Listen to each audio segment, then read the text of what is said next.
Anything else cool on here? Oh, it's a new visual venture. No, wait. Didn't we watch this already? TV shows banned for being too controversial? Oh no. We watch cartoons. Ooh, we should watch this one. The last one we watched was cartoons. This one is TV shows. It's different.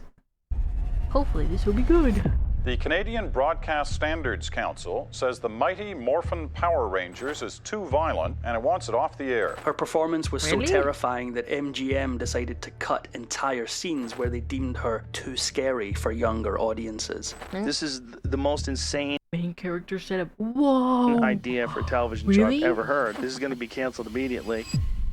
A little controversy can make a show exciting. Too much can destroy it. Today, we'll explore TV shows and TV episodes banned for being too controversial. We'll uncover the dark stories behind them and why networks decided the public should never see them Visual again. Venture. We'll start with the unsettling cases and save the worst for last. You didn't Guys, so say it's hi back. almost at the end of the What the year, and fuck? my goal is still the same: to increase the number of videos I put out without sacrificing quality. And to do that, we got to keep growing. So it would mean the world if you subscribe, and I promise to do the best to make the best videos I possibly can. I'm Visual Venture, and you are awesome. By the way, I'm big awesome. thanks to Rocket Money for sponsoring this video. Shout out Rocket Money. Ghost Watch. Ghost Watch. In 1992, the BBC set out to make the scariest TV show ever. Their plan was simple but deeply twisted. It was in 2 steps. Step 1, create a ghost story that looked completely real. Step 2, make viewers believe that the ghost could reach through the screen and attack anyone watching at BBC. home. They What's didn't just wrong with want to scare BBC? people. They wanted viewers They're to British. feel haunted, as if watching the show cursed them. This is the story of how they pulled it off, and how that broadcast caused so much panic that it was banned from ever airing again. The show was called Ghost Watch. In the weeks before it aired, the BBC promoted it as a live investigation into a haunted house. Here's what they told viewers. A single mother in North London believed her home was haunted. The woman claimed that she and her 2 daughters were being tormented by a violent ghost. To uncover the truth, the BBC promised to send a team of reporters to spend the night inside the home. Their cameras would be rolling the entire time. Every noise, every shadow, every scream would be broadcast live. If a ghost really was there, millions of people would see it happen in real time. That was the setup, and the audience bought every word of it. But behind the scenes, the entire thing was fake. The haunted house was a studio set. The woman and her 2 daughters were actors, and the ghost didn't exist. But viewers didn't know that. They thought they were about to witness a real ghost filmed on live Controversy is their television. name. Ghost Watch aired on Halloween night, 1992. Millions across the UK tuned in. From the first scene, it looked like a real news. Is this just controversial because they lied, or is it because like it's gonna be like some freaky shit, like there actually was a ghost in the end? I'm pretty sure it's just gonna be because they're liars, broadcast. right? No creaking gates, no Gothic towers, no shuttered windows. Yet for the past 10 months, this house has been the focus of an astonishing barrage of supernatural activity. To make it more convincing, they interviewed the family living inside. Confrontations, of course, with the supernatural can be devastatingly real. Let's find out what effect they've had on Mrs. Early and her family. The woman and her daughters sounded scared and desperate. It's wrecked my house, my home, my family. After Oh hearing my their story, the gosh. reporters promised to capture the ghost on camera. For almost 40 minutes, nothing I strange believe happened. her. Everyone was just waiting. But it's Then all it fake. started. The clocks stopped, the temperature dropped, and loud banging came from inside the walls. Remember guys, millions were watching live. Most believed that a real ghost was inside that home. But the BBC wasn't done yet. They wanted to make viewers think that the ghost could crawl through their TV and torment them in their homes. This is Here's kinda how cool, they did it. though. The hosts said viewers were calling in from across the country. These callers claimed strange things were happening in their homes while they watched. We're getting all sorts of calls. In Derby, someone was ringing to say that her clock had stopped. Ken and Joyce Shrivener from Telford in Shropshire, their radio. People just be has gone fucking dead. lying. Of course, none of it was true. No one was actually calling in to say they were I was haunted, calling in. but the audience didn't know that. People across the UK believed the Ghost Watch was cursed, and that simply watching the show was letting the ghost into their homes. Some panicked and turned off their TVs. Others kept watching. But things were about to spiral completely out of control. As the night went on, things in no. Ghost Watch got worse. Objects started flying across the room. There are incredible noises coming from the walls and from the ceiling. The cameraman suddenly collapsed. Then one of the daughters started speaking in a deep voice like she was possessed. Even the presenter Great began actor. acting strangely. Holy he was fuck. mumbling nonsense as if he wasn't in his right mind. Then, when things were the most chaotic, the broadcast ended. Within minutes, panic spread across Britain. The BBC received 30,000 angry calls about Ghostwatch. The phone lines even jammed. Parents said their children were crying. Others believed their homes were haunted. Some even said they could see ghosts in their bedrooms. Ghostwatch became the first case of PTSD caused by a television program. To calm the public, the BBC admitted Holy Ghostwatch crap. wasn't real. There was no haunting, no ghost, and no danger. Viewers felt tricked and betrayed. The next morning, the story was all over the newspapers. The authorities accused the BBC of deliberately trying to cultivate a sense of menace. Ghostwatch was banned. It never aired on public television again. But Ghostwatch didn't stay buried. Years later, it was quietly released on DVD. Since then, it's become a cult classic. Ghostwatch showed us how easy it is to miss what's really happening. Just like it's easy to miss when you've been charged for a subscription and you thought you canceled 6 months ago. Well, today's sponsor, Rocket Money, is here to help. Rocket Money is an all-in-one personal finance app that helps you cancel. Careful about money, identifies all your subscriptions in $1 million money you can create. Friends, I encourage Cooked with Cannabis. Cooked with what? In 2020, Netflix released a new reality show about food. At first, nobody thought much about it. It was just another cooking competition. But one country saw it differently. To them, that show was a crime, and they did everything to make sure their citizens could never watch it. That show was named Cooked with Cannabis. For YouTube's sake, we'll call it Cooked with Grass. The concept was straightforward. 3 chefs stepped into the kitchen to compete. Each had to make their best 3-course meal. At the end, a panel of judges chose a winner. That winner walked away with $10,000. But there was one rule that made it unlike any other cooking show. Every meal had to include grass. Each episode, 3 expert cannabis chefs will prepare a 3-course cannabis-infused menu that will put their culinary skills to the ultimate test. The creators said it wasn't about promoting anything illegal. They simply wanted to take away the stigma around grass. Yeah. It's really people use it for medicinal purposes to dismantle years of misconceptions and stigmas about marijuana. They wanted to prove that grass could be a legitimate cooking ingredient, not just a taboo topic. And in many ways, it succeeded. Chefs used grass in sauces, desserts, and main dishes. Judges scored them on creativity, taste, and presentation. Cooked with Cannabis premiered on Netflix in April 2020, and reviews were quite positive. Rotten Tomatoes gave it an 86%. Some viewers liked it so much they begged Netflix to make at least 10 seasons, but not everyone was impressed. The show appeared in the Netflix. I wonder if it's like wine, where if you cook it, it like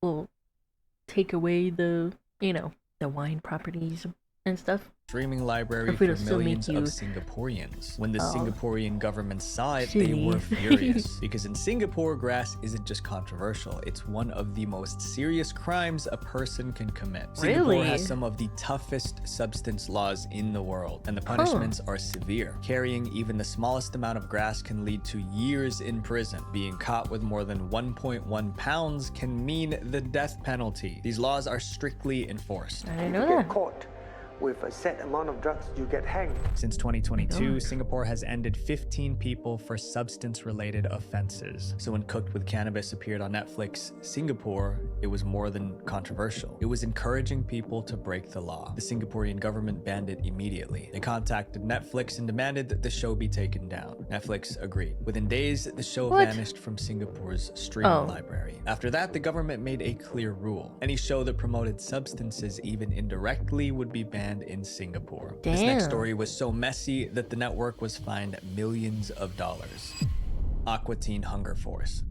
Most shows get banned because of the content. This one was banned because of how it was promoted. The show was called Aqua Teen Hunger Force. When it premiered in the early 2000s, it didn't look like anything else on TV. Meatball. The stars of the show were 3 talking fast food items. A milkshake, a box of fries, and a meatball. They lived together and got into bizarre adventures. The stories rarely made sense, but that was the charm. Viewers loved how weird it was. Soon the show developed a small but loyal fan base. The creators wanted more than that. They wanted everyone to know about the show, so they came up with a new marketing campaign. On paper, it sounded like a good idea, but it really wasn't. The marketing stunt caused such a mess that the police got involved. The campaign launched in early 2007. Normally, TV shows were promoted through commercials or billboards, but the team behind Aqua Teen Hunger Force wanted to advertise on the streets of Boston. Their idea was simple. They built glowing LED signs featuring alien characters from the show. The characters were called Mooninites. We are the Mooninites, and our culture is advanced beyond all that you can possibly comprehend with 100% of your brain. Each sign showed a Moonanite flipping people off with its middle finger. The creators thought fans would find it funny, and that others would be curious enough to ask what it was about. They installed 40 of these LED signs all over Boston, above shops, near bridges, and even along highways. They worked overnight trying to stay out of sight. They wanted people to wake up and see glowing Moonanites all over the city. But they made one stupid mistake. The signs didn't say what they were for. There was no title, no logo, no hint that it was an ad. Just glowing circuit boards with wires sticking out. This is what they looked like. The next morning, people spotted the devices. They saw flashing lights, batteries, and tangled wires. To most people, it looked like a bomb. Someone called 911. Police rushed to the scene. They evacuated the area and destroyed one of the devices in a controlled explosion. But that was just the beginning. Reports poured in from across the city. Dozens of these strange devices were spotted under you can't bridges, even see tunnels, the and wires. buildings. The city thought it was under attack. Suspicious packages were discovered all over Boston. Roads were closed, the Charles River was closed, and questions were asked about terrorism. The entire city went into lockdown. For almost 8 hours, police and federal agents searched for more devices. And Boston police did shut down a bridge, several main roads, including an interstate, and stop boat traffic on the Charles. Luckily, one of the officers happened to be a fan of Aqua Teen Hunger Force. He recognized the characters. He told his team, these aren't bombs, they are Moonanites, just cartoon characters. The lockdown The aliens are invading! It's the Moonanites! finally ended, and the fear subsided. Dozens of electronic devices placed all around the city to coming for promote the us. Cartoon Network show Aqua Teen Hunger Force, but they were mistaken to be bombs. The panic was over, but the authorities had a new mission: find and punish those who caused this mess. Police quickly tracked down the two men who put up the signs. They were arrested and charged with disorderly conduct. But those men weren't the masterminds. They were just hired to install the signs. So the authorities went after the network itself. To settle the case, Adult Swim's parent company paid the city $2 million in damages. They also issued a formal public apology. The creators of Aqua Teen Hunger Force understood how much trouble they caused, but instead of showing regret, they tried to joke about it. They created a new episode titled Boston and made fun of the entire incident. Turn on your tiny magnetic lights. That way, you look more like a device. Network executives weren't amused. They banned the episode before it could ever air. For 8 years, the Boston episode stayed hidden. It was the only episode of the series that was never released. Then in 2015, someone leaked it online. Viewers were furious. Many felt it was disrespectful to joke about the mass panic. This next chapter proves that even the most innocent shows can sometimes go too far. Sesame Street. It's hard to imagine Sesame Street being disturbing. What do they do? The show first aired in 1960. It's puppets. And it became a Or must-watch Muppets. for Sorry, children Muppets, all over Muppets. the world. Kids loved Big Bird, Elmo, and the other Muppets. But hidden in Sesame Street's history is one episode that almost ruined the show. It was titled Episode 847, and it aired in February 1976. The episode had a simple goal: teach kids about good manners. Producers wanted kids to learn that the best way to get something is by asking politely. But that message didn't go as planned. Instead of teaching kindness, episode 847 sent kids running from their TVs. The episode starts with a strange event. A broom falls from the sky. It lands in the hands of a boy named David. It turns out that the broom belongs to a witch, and she wants it back. Have the broom until you can't. Let me have it. You can't have the broom until you show me a little respect. Oh, yes, I can. Angry, the witch threatens to turn David into a basketball if he doesn't return it. I'll turn you into a basketball. Bounce, bounce, bounce. The threats don't work. Frustrated, she disappears. I'll be back. Later, she returns with a new plan. This time, she disguises herself as an old woman, and instead of yelling, she decides to ask nicely. Yeah. Please let me hold the broom. Certainly. And it works. She gets her broom back.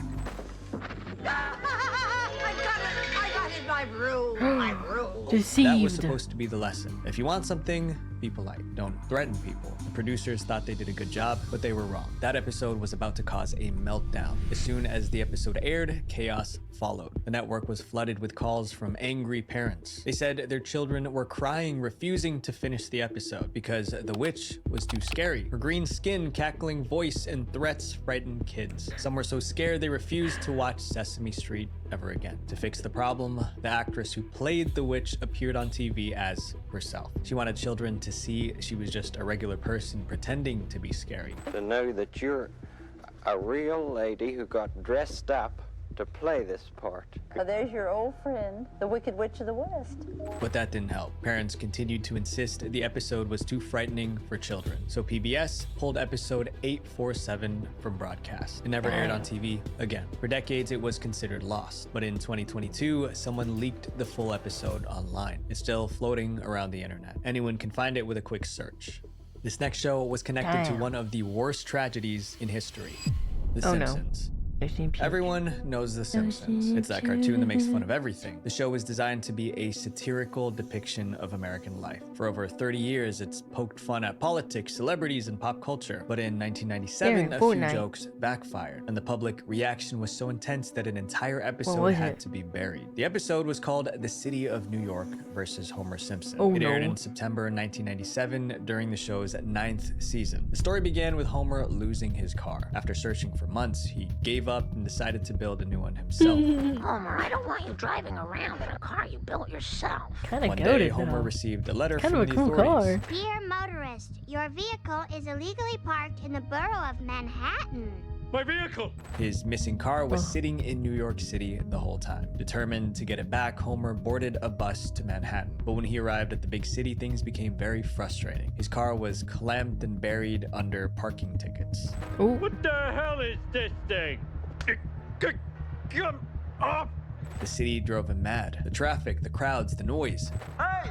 When you're done with that, I got something up here you can bite on! And why don't you be polite? Everything was loud, chaotic, and overwhelming. Sorry about that, guy. They stick all the jerks in Tower 1. What do you mean by I'm that? coming over there! Yeah, why don't you come over here? I'm coming for you! Shut up, the both of you! Frustrated, Homer got into his car and drove away with the clamp still attached. The episode was a parody of city life. They wanted to make fun of how stressful New York could be. Viewers laughed, and for 4 years, it was just another funny Simpson episode. But a few years later, those jokes suddenly didn't seem funny anymore. On September 11th, 2001, tragedy struck New York. The Twin Towers collapsed. Thousands of lives were lost. In the weeks that followed, people turned to familiar shows for comfort. But when fans rewatched that episode from The Simpsons, they noticed something unsettling. There were small details that reminded them of the tragedy. We could all go with the bus company's special super sitter fare. In one scene, a brochure showed the price $9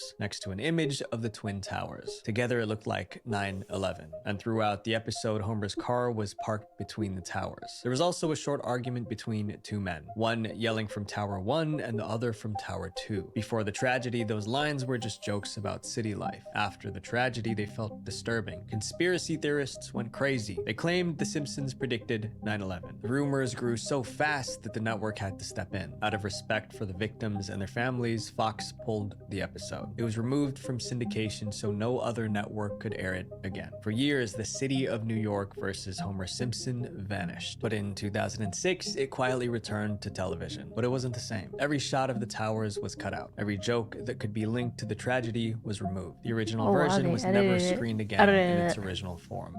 Up next is one of the most beloved shows of all time, but somehow it still got banned. Star Trek, the original series. Star Trek. There's a reason so many people love Star Trek. It wasn't just about spaceships or aliens. The show told deep stories about people, choices, and humanity. But one episode didn't go as planned. It was titled Miri. It was one of the show's most creative stories. However, that episode disturbed viewers so much that the network banned it. Miri aired in 1966 during the first season of Star Trek. It started like any other mission. The crew detected a mysterious signal coming from deep space. Earth-style distress signal. SOS. I've answered it on all frequencies, sir. They don't reply. Not a vessel, a ground source. Captain Kirk sent a small team to investigate. When they landed, they couldn't believe what they saw. The planet looked exactly like Earth, but something was wrong. The streets were empty, the buildings were abandoned, and when the team finally met the locals, the mystery deepened. The planet was full of children. There were no adults anywhere. Captain Kirk and his team tried to figure out why. That's when they met a girl named Miri, and she told them the truth about the planet's past. 300 years earlier, scientists on that planet wanted to stop people from aging. They created a virus that was supposed to make people live forever, but the experiment went horribly wrong. It worked on children, but it was lethal for adults. Every adult was wiped out, leaving only children behind. Meanwhile, the kids stopped aging and stayed young for centuries. They lived without parents, schools, or anyone to care for them. Children who never age. Eternal childhood filled with play. That's so fucked. No responsibilities. It's almost like a dream. Captain Kirk decided to help them. Thanks to the captain, a team of adults was sent to help the kids rebuild the society. Miri ended on a hopeful note, but not everyone saw it that way. When Miri aired in the United States, most people liked it. But in December 1970, it aired in the United Kingdom, and the reaction was far from positive. British audiences felt the story was too dark. They saw children trapped in a desperate world with no here we adults, go. scared, confused, and fighting to survive. British regulators received a flood of complaints. Viewers said the episode wasn't family friendly. The authorities reviewed themselves, and their conclusion wasn't positive. The report said Miri dealt most unpleasantly with the already unpleasant subjects of madness, sadism, and disease. The episode was banned from British television. For 20 years, viewers never saw it again. But the ban didn't last forever. In the early 1990s, the ban was finally lifted, and all episodes of Star Trek, including Miri, aired on cable television. TV shows That's why we don't have Ghost Watch anymore. This next one taught viewers a dangerous lesson. Mighty Morphin Power Rangers. Oh, the Power Rangers one. If you grew up in the 1990s, you probably remember Mighty Morphin Power used to Rangers. watch it. It was about This teenagers who was the- transformed no. into I don't know which one superheroes we to defend watched. Earth from alien monsters. And it was my personal favorite. It's quite simple, my dear. This planet is under attack, and I have brought you here to save it. Oh, yeah, right. Kids were obsessed. They copied every kick and punch from the Yeah, show. yeah, The parents yeah. were concerned. They thought the show made violence look fun. Some even wrote angry letters demanded it be taken off the air. But producers stood their ground. They said Yeah. Power Rangers taught teamwork and bravery. They insisted kids Yeah. knew it was just pretend. But soon a tragedy proved them wrong. Oh. In October 1994, 3 kids in Norway were playing after school. 2 of them pretended to be Power Rangers. They tried reenacting fight scenes from Yeah. the show, but things got out of hand. By the time it was over, one of the kids passed away. It was a national tragedy. Parents blamed Power Rangers. They said it encouraged dangerous behavior, and this tragedy was their proof. Within days, the backlash spread around the world. The Canadian Broadcast Standards Council Wait, says the Mighty Morphin what? Power Rangers is too violent and it wants it off the air. Norway, Sweden, Denmark, and New Zealand all banned the show. In Canada, it stayed on air, but the fight scenes were cut out. The bans lasted for years. Eventually, the show returned, but only after the creators agreed to tone down the violence in later versions. This next show was designed to be shocking. It's no wonder that they crossed a line. Fear Factor. They just. In Are we 2001, not gonna Fear talk Factor about the kid? He got beat to death. How badly were they fighting? shook the world That's of reality crazy. TV. The show's concept was so extreme that even the host couldn't believe it. This is the most insane idea for a television So show what I've is ever this, Fear heard. Factor? This is going to be canceled immediately. Each episode featured ordinary people facing their worst fears for a chance to win $50,000. Oh, my worst fear. My worst fear is $1 million. No, don't do it. Don't give me $1 million. I'm so scared. One week, contestants jumped off skyscrapers. The next, they were buried alive. And sometimes they ate things too disgusting to describe. I'm Joe Rogan. This is Fear Factor. The stunts you're about to see were all designed and supervised by trained professionals. They are extremely dangerous and should not be attempted by anyone, anywhere, anytime. Joe Rogan. Like the guy in the podcast that was on. Isn't he? He had hair? That's crazy. Fear Factor became a cultural phenomenon. Millions tuned in every week, but over time, viewers got used to the stunts. The shock value faded and the ratings dropped. Eventually, the show went off the air. Then in 2011, producers brought it all back. They wanted the new season to push the limits of what people could handle, but what they created was so disturbing it got Fear Factor banned. The episode was titled Hee Haw Hee Haw. It started with the host explaining the rules. To stare fear in the eye, compete for $50,000. Now to win the money, you're gonna have to complete 3 extreme stunts. Stunts that'll not only test you physically, but mentally as well. The first stunt was tough but doable. Contestants walked across a platform lined with electrified wires. That's what I'm saying. I thought he was born bald, and I thought he just always did the podcast. I didn't know he did other things before. Oh, it's weird. I don't know. I don't like him with hair. We need to shave his head. Sent small shocks through their body. Then came the second stunt. That's what caused all the trouble. Contestants were given large jugs of mystery liquid. At first, they thought it was some strange protein shake. Then the host revealed the truth. It came from a donkey. Everyone on set was horrified. Even the camera crew got sick. The episode was filmed, edited, and submitted for approval. But when network executives saw it, they were disgusted. They felt this was too much for TV. The episode was banned immediately. It never aired on television, not even once. But that wasn't the end of the controversy. A few months later, one of the contestants spoke out about the Hee Haw challenge on a podcast. Oh, it smells. It's so bitter. Ew. It's the worst thing you can ever imagine, and it has, a little hint of hay. Around the same time, the episode leaked online. People finally saw the challenge, and almost all the reactions were negative. One viewer wrote, "This is not even a fear anymore. This is literally sick." The backlash was massive. A few months later, NBC canceled Fear Factor. Many believe the Hee Haw scandal was the reason. To this day, that episode has never been officially released, but the leaked clips are still on YouTube. It's a disturbing reminder of how far reality TV once went for shock value. Videos have the power to entertain, to educate, to inspire, but they also have the power to harm. And these shows are proof that entertainment without limits can cause damage. So my friends, choose what you watch wisely. Visual Venture. Brain rot. That's disgusting.